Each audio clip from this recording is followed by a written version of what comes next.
Well, this is the next stage of the buried seawall, referred to as secant walls, to help protect the beach and the highway A1A. Watch out for construction crews working Monday along A1A. Daryl Moody tells us what they're working on. Flagler Beach City Manager Dale Martin says work will begin March 11th at the Volusia-Flagler County line. There should be some minor road closures, single lane closures only during that portion of time. All work will occur during the daytime hours, and it should be easily accommodated for most traffic. The project intended to protect the road from future washouts. Well, they actually build a seawall and then they bury it under the sand. It's another layer of protection to protect against erosion, where they don't necessarily have the space to do a beach renourishment, or they believe that the wall will be a more effective protective measure. Martin says this is separate from FDOT's larger project along A1A. Yeah, I know that other communities, or at least the county, are looking at a State Route 100 project, which will probably be of more significant impact.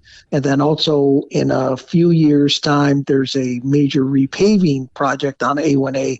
But again, this is not that. We're not at that stage yet. The total cost of this project, $24 million. Good morning, Flagler County. I'm Rich Carroll. You're listening to Flagler's Morning News on Friday, March 8th. This is Councilman Nick Lucas. I'm thrilled to invite you to a special town hall meeting at our brand new Southern Recreational Facility happening Friday, March 8th at 1 p.m. We've got a preview of what to expect at the meeting this afternoon. This event is a great chance for us to engage directly, discuss our community's priorities, and explore the new amenities we've added to enhance our quality of life. Councilman Clufus sees his town hall as an opportunity to report directly to constituents on the work he's been doing. I'm proud to say that these improvements come with no tax increase this past year, thanks to our strategic planning and fiscal responsibility. Your thoughts and insights are crucial as we continue to make Palm Coast a place of intentional greatness. Clufus says he sees it more as a courtside chat. So it's scheduled for about an hour, and then we were hoping to hit some pickleballs after. So if anybody wants to stick around a little bit longer to hit pickleball, they are more than welcome to. The meeting is at 1 o'clock this afternoon at the Southern Recreation Center. For Flagler's Morning News, I'm Daryl Moody. This local news is a service of Flagler County's Toyota dealer, Beaver Toyota US 1 St. Augustine, here to wow you. Here's a follow-up report to a story we've been following for you on solar energy scams in Florida. With solar roof installations having increased over 50% just in the first quarter of 2023, the statistic means there are plenty of bad actors peddling services all over the state of Florida. In addition to online resources we told you about, including myfloridalegal.com/scams at a glance, through the State Attorney General's office, Bill Gallagher with the Florida Solar Energy Industry Association has immediate tips when a salesperson shows up at your doorstep. If someone were to knock on the door, the first thing I would ask for is some identification in the form of a business card.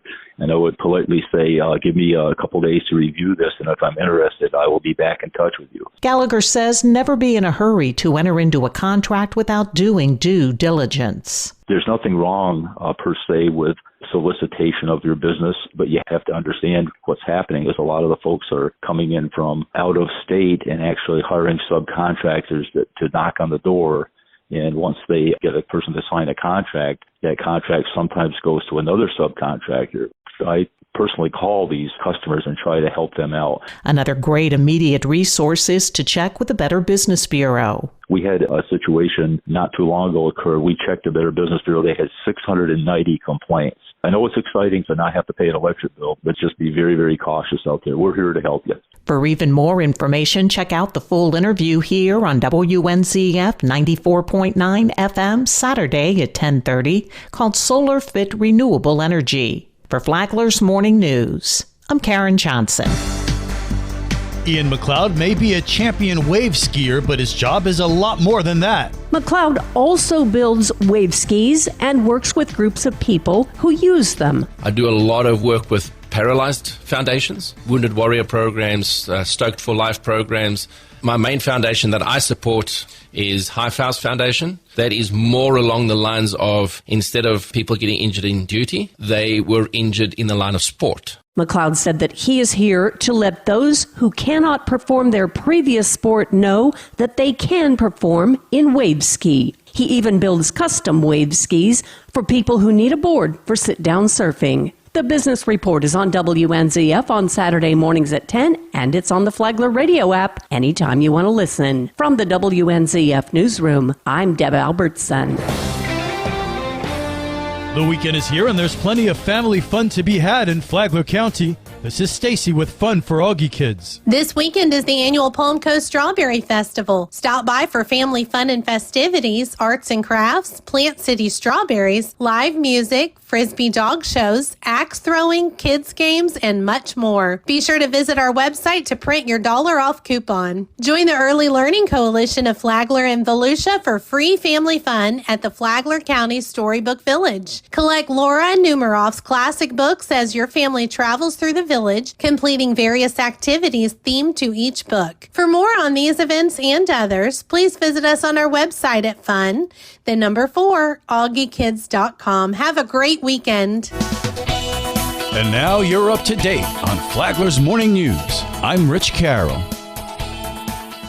And now, Mike Licio with your WNZF local sports update. After FPC's Jordan Gonzalez and Dalton Roberts no-hit the Bulldogs of DeLand in baseball, Matanzas softball had its turn as Leah Stevens struck out 15 in her second high school career no-hitter, picking up the 3-0 win for the Pirates Wednesday. In the moment, Leah wasn't focused on the hit column. I really just try to think about living in the moment. I'm here to have fun with my team, and that's what my main goal was. Stevens missed all of her sophomore season with a potential career-ending injury. I really was unsure for a long time if I ever was going to be able to come back, and the fact that I'm out here with my teammates, I love my friends on the team, they're so supportive. It's been amazing. Pirate coach Sabrina Manhart sees a difference in her ace since her return. She has got an absolute fire and is excited to be back and is just a force to be reckoned with for sure. Last night, Beachside came to town and the Pirates jumped to an early 9-0 lead. Leah Stevens left the game after striking out her first 6, but re-entered the game to stop a Barracuda rally that cut the lead to 1. Overall, she pitched 6 1/3, striking out 15 in the 11-9 win. It doesn't always have to be pretty, but we came back and finished strong in the end after all. Matanzas hosts Seabreeze at 6 tonight. Next door, Pirate Baseball fell 6-1 to the alma mater St. Augustine. Wednesday, Fleming Island defeated FPC in baseball 5-1.